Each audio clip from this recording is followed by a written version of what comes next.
It's possible to warp to the credits in Breath of the Wild.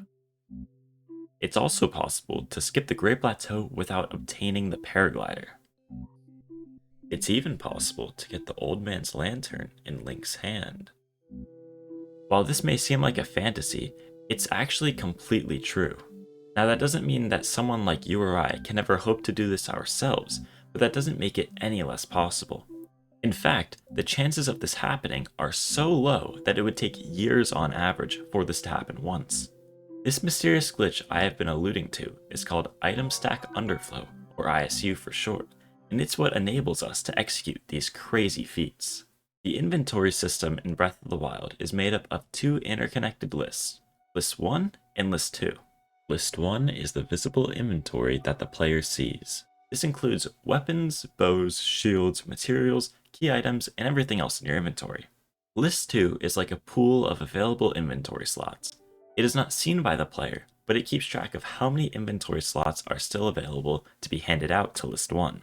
Every time Link picks up a new item, a slot is taken from List 2 and put into List 1 where the item goes. Each list also has a specific counter. List 1 has mCount1, which counts the number of items in List 1. List 2 has mCount2, which counts the number of slots left to allocate. It's also important to note that both lists have a combined total of 420 slots at all times.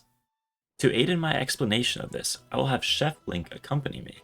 Chef Link has a plate and a stack of 420 pancakes. That's a lot of pancakes. And every time he adds a new pancake to his plate, it gets taken out of the pancake stack. Chef Link is always keeping inventory, so he knows how many pancakes are on the plate and how many are left in the stack. If the pancake stack is empty, Chef Link can't add any more pancakes to his plate.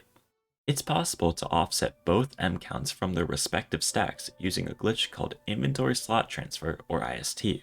One of these methods to perform IST is called errorless offsets, and if you have watched any Breath of the Wild speedrun that gets hundreds of fairies, then they most likely use this glitch. Let's say you material smuggle 5 materials, and then you whistle to drop the materials and immediately interact with a shopkeeper. If you then sell all those materials in your inventory, mCount1 will decrease by 5, mCount2 will increase by 5, and List 2 will get 5 slots back. However, when you close out of the text with the shopkeeper and the materials drop to the ground, something interesting happens. mCount1 decreases by 5 again, mCount2 increases by 5 again, but List 2 doesn't change. In total, mCount1 decreased by 10, and mCount2 increased by 10, while List 2 only got 5 slots back. As a result, this creates an offset of 5. Now let's create a new example. In this example, List 1 has 420 items and List 2 is empty, meaning mCount1 is 420 and mCount2 is 0. But what if we created an offset of 5? This would make mCount1 have a value of 415 and mCount2 have a value of 5. Since mCount2 is higher than 0, the game thinks that there's space left in the inventory even though List 2 is empty. So if Link picks up a new item now, the game still tries to pull a slot from List 2, but List 2 is empty, so as a result, it grabs the start of the List 2 structure itself, called the head node. Then it subtracts 8 bytes from this pointer because that's what it normally does when it converts an item slot into an item in the inventory. This creates a fake item, meaning the game reads this junk memory as a valid item slot. This is Item Stack Underflow, or more commonly referred to as ISU. Going back to the Hyrule Pancakeria, imagine Chef Link's plate now has 420 pancakes and the pancake stack is now empty. When Chef Link tries to grab another pancake, he can't because the stack is empty, resulting in him accidentally grabbing the sign that says pancakes instead. When the memory values are read, the game will successfully execute a small snippet of code called a gadget. A gadget is a short sequence of instructions that already exist in the game's memory and does something specific. Some actions a gadget can perform include increasing durability, changing an item's value, or shifting memory contents. How does the game determine which gadget to run? The gadget that runs is influenced by the durability value of the item that influenced the pointer. Durability value isn't the only method, but for simplicity's sake, that's what I will focus on. So ideally, we would want to be able to align the durability value perfectly to run any gadget we want. First issue is that the amount of gadgets is limited by the durability of the equipment. A Hylian shield with the best durability modifier has a durability of 1160, the highest durability of any equipment in the game, but it only gives us access to about 5% of all gadgets. Fortunately, a gadget exists that gives us a shield with 65,000 durability, giving us access to 100% of all gadgets. This means ISU will need to be done once to get this 65,000 durability shield, and another time to get access to all the other gadgets. The other issue is that most of the time a gadget is run, the game crashes because a gadget isn't in the right memory location. That's because there's something stopping us, something that prevents us from running any gadget we want, and it's known as ASLR stands for Address Space Layout Randomization, and it is a system that shuffles the memory layout every time Breath of the Wild is booted up. This means memory locations change every time the game is opened. For example, let's say you open the game and the gadget you want is in the 100th memory location one time. Then the next time you open the game, the gadget is in the 5000th memory location.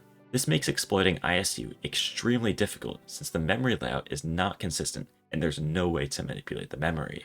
If you have ever watched an Ocarina of Time or Majora's Mask speedrun, you may be familiar with the glitch ACE. Arbitrary code execution is a glitch in which the player writes and executes their own code. It's done in the any % speedrun categories for both Ocarina of Time and Majora's Mask to warp to the credits in only a few minutes. ISU works by executing existing code but not writing new code. Ideally, we would be able to write our own code to do anything, but unfortunately, we are limited to the existing code inside the game. Nintendo put their all into ensuring that speedrunners can never perform ACE on their new games. The Switch processor has something called Write, XOR, Execute, which forces memory to either be writable or executable, but never both. While ISU only executes memory, ACE both writes and executes memory, making it impossible to do on a Nintendo Switch. Additionally, Switch's operating system, Horizon Operating System, has an insanely good security, immediately stopping any attempt at ACE. Imagine you're in a jail cell with cameras, guards, motion detectors, and pressure plates, and you are tasked with escaping this jail cell. There's no chance that you could ever escape with how secure that jail cell is. This is how Horizon Operating System protects against ACE. It's also impossible to prevent Horizon Operating System from doing this. Breath of the Wild runs in a sandbox, and it has no knowledge or access to any memory outside of what is allocated to the game. Meaning, if the game somehow tries to access outside memory, Horizon Operating System will basically tell Breath of the Wild that there's no memory and force it to crash the game. It's similar to a strict proctor ending your test early for not keeping your eyes on your exam and cheating off another student. All of this is to say, we can only execute code already present in the game through gadgets, not write our own code. So what are the odds of getting a credit warp using ISU? Well, there is a 1 in 262,051 chance that ASLR lines up the memory perfectly so that ISU is possible. The issue is that it takes around 5 minutes to set up ISU, so it would take around 2.5 years on average to get ISU once. If you remember before, I mentioned that ISU would have to be done twice for most setups, once to get the 65,000 durability shield, and another time to run any other gadget. Assuming the second ISU setup is also 5 minutes, this makes the odds of getting ISU twice back to back 1 in 68,670,726,601.